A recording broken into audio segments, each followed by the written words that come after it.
Blockchain. Introduction to the blockchain.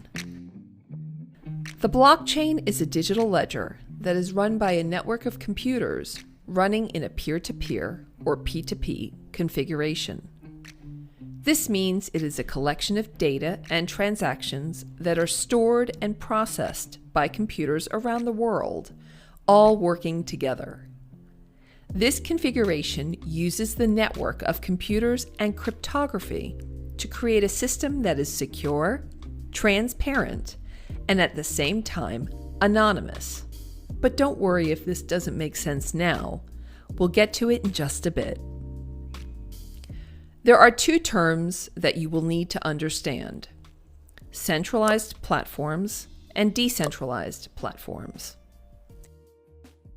With centralized platforms, data is required to pass through one singular point. That means you cannot physically send or receive any information without it going through that one single point, which is often a server or hub. A great example of a centralized platform is Google, or almost any major bank. There are some centralized blockchains, too.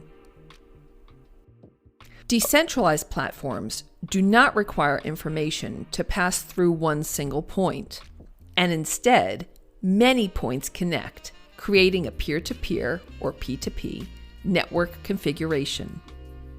An example of a decentralized platform is Bitcoin or Ethereum.